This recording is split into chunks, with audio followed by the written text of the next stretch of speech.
The blades of a windmill SVEEP out a circle of area A.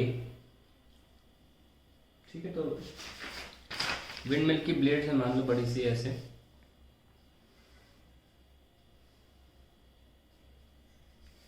And they are sweeping out an area of, घूमती है ना, तो इतना area उनका ए दे रखा है, ये ए है, इतना स्वीप करती हैं घूमती हैं। तो now if the wind flows at a velocity of v perpendicular to circle, what is the mass of air passing through it in time t? तो विंड ऐसे फ्लो कर रही है ना इस डायरेक्शन में, तो वो कह रहे हैं कि टाइम टी में कितना मास ऑफ एयर ट्रैवल हो जाता है।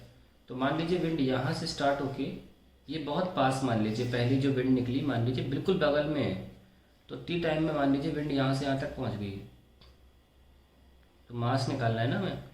तो लेट ये विंड है, यहाँ पे घुमा विंड धड़ से बाहर आई, तो विंड एक सर्कुलर रीजन में होगी और यहाँ से यहाँ तक इन टाइम टी ट्रैवल कर जाती है।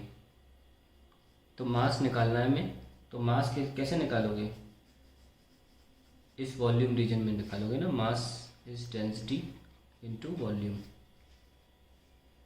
है ना। तो वॉल्यूम कैसे लोगे, सिलेंड्रिकल लोगे, यस और नो। तो डेंसिटी कितनी है 1.2, या फिर अभी ऐसा करो ना, आप वैल्यूज मत रखो, फॉर्मूलेस देखो, क्योंकि जेई में क्वेश्चन आ जाते हैं ऐसे, तो इस तरीके के फॉर्मूलेस आपको याद होने चाहिए। तो लेट इट बी रो, और जो वॉल्यूम होता है वो होता है एरिया इनटू लेंथ, है ना। So your length is speed into time, speed दे रखी है हमको वेलोसिटी v, तो v t, so that is how you find out the mass swept in a region, circular region in time t, आप ऐसे निकालते हो।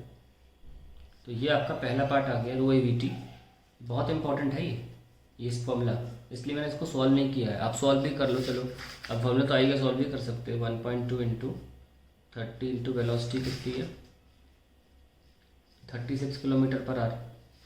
क्या लिखा है, assume that the wind will converts 25% of winds energy into electrical energy, that and that area is इतना, velocity इतना। ठीक है, तो वेलोसिटी दिया 36 किलोमीटर पर आवर, डेंसिटी दे रखी है, वेलोसिटी को 36 से हम किस में कन्वर्ट करेंगे, मीटर पर सेकंड में। 36 का मतलब 10 होता है, कई बार बोला मैंने 10, और टाइम नहीं दे रखा कितने टाइम में, तो let it be T only. तो this will be 36 into 10, 36 360 T, that is the mass flowing in time T. ठीक है, ये तो हमारा आंसर आ गया। अब आगे बढ़ते हैं। What is the kinetic energy of air. अब काइनेटिक एनर्जी क्या होता है, sorry B part, kinetic energy होता है half M V square, and we have already got mass rho A V T into V square. ये सारे फॉर्मूले form में लिख लेना भाई, ये रटे होने चाहिए फॉर्मूले, क्वेश्चन जो का त्यों आता है पेपरों में, एनसीईआरटी क्वेश्चन है बिल्कुल ऐसी का ऐसा छप किया जाता है पेपरों में, ये जितने भी कॉम्पिटिटिव एग्जाम्स हैं। Rho A V cube half into T, so we have kinetic energy as rho A V cube into T. अब इसमें आप वैल्यू रखना चाहते हैं तो रख लीजिए, है ना। ये तो आप पहले सॉल्व कर चुके हैं, तो आसानी से मैं वैल्यू भी निकाल लेता हूँ। ये तो 360 टी आया है, 360 half into 360 T into velocity का स्क्वायर कितना है 10 का square, okay. So this is 180, so I will get 18,000 T joule, that is the kinetic energy. आप क्या कह रहे हैं, assume that windmill converts 25% of winds energy into electrical, सिर्फ 25% ही कन्वर्ट होता है। What is the electrical power produced, अब देखते हैं। तो 25% of kinetic energy is converted to क्या कहते हैं उसे, यूजफुल वर्क बोल लीजिए अभी, यूजफुल वर्क या वर्क।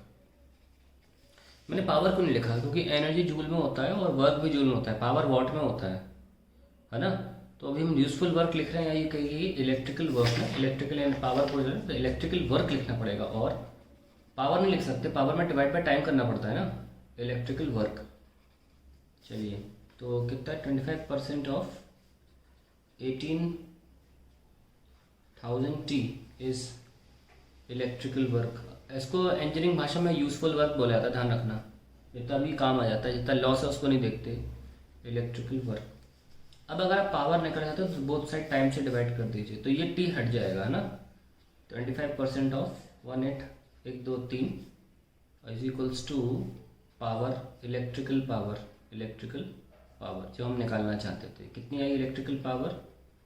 दैट इज करीब करीब 4500 आ जाएगी ना वाट, या 4.5 किलोवाट। अच्छी है, ठीक है, उतनी अच्छी नहीं है लेकिन ठीक ठाक वैल्यू है। These are the three parts. It's a very important question. Expect this to come in any exam from now on. ध्यान रखना, ये बहुत इंपॉर्टेंट क्वेश्चन है, पहले बता रहा हूँ मैं।